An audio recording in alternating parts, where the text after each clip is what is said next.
What's up, Noles fans? Someone better bring out the brooms because the Florida State baseball team has completed the sweep against Samford this weekend series at Dick Howser Stadium.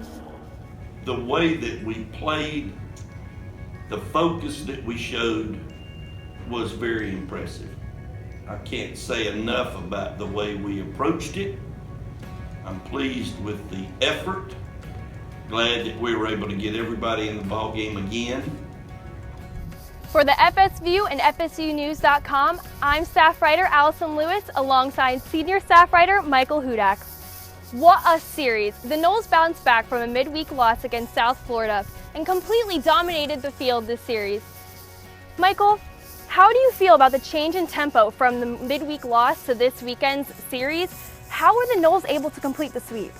Well, this was just really a coming out party for this offense in this series, and we saw 32 hits over 3 games. That's something that we were not accustomed to in the first week of this season for the Seminoles, and we saw this team get 1 hit on opening night and then come out in this series and they had like 1 guy in each one of these games have over 4 RBIs. That's a huge thing in these games when you have at least 1 guy that can kind of set the tone offensively early on. It allows all the other players in the batting order to kind of settle into their role, and all of a sudden you've got sac flies, ground outs, sac bunts, even walks that all of them now make a difference because you've got a couple guys in the lineup that are really hitting well. Cal Raleigh came into this series batting .059, and he comes out and he has a couple RBIs. The Seminoles score 16 runs in the first game. It was a little tough yesterday for them to score runs, but they finally came around in the 5th inning and they wound up winning that game. And then today it was just a barrage of runs. So this offense has really started to come around. And yes, Samford is kind of an inferior opponent, but to get that amount of hits, to get that offensive productivity, it really matters, and it will matter moving forward in the season. The Noles definitely proved their potential this series. So tell me, what do you think is a difference in the Noles' performance with this new pitching rotation?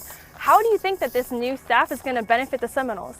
Well, it was a bit of a shakeup in the middle of this week with Drew Carlton, the most experienced Seminole starter, being moved to closer, and then Drew Parrish getting his Sunday spot, and we saw him go today with 6 innings. But in these 3, he pitched really well. In these 3 games, none of these pitchers allowed more than 3 hits.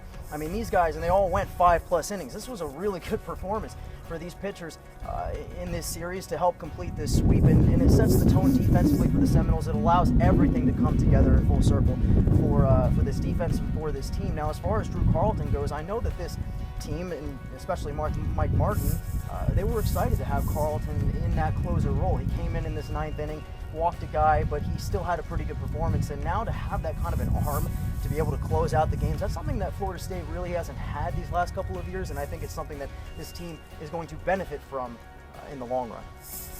The Noles pitching staff showed complete control on the mound this weekend. Let's see what head coach Mike Martin has to say about freshman Drew Parrish's performance. First pitch of the ball game was a clubhouse strike, and I'm going, he ain't the least bit intimidated. Let's see how the rest of this goes. And like you said, retiring 18 out of 19 was pretty doggone impressive. The Seminoles will now focus on their first away game of the season against Jacksonville University Tuesday evening. For FSView, I'm Alyson Lewis, and that was Michael Hudak. See you guys next time.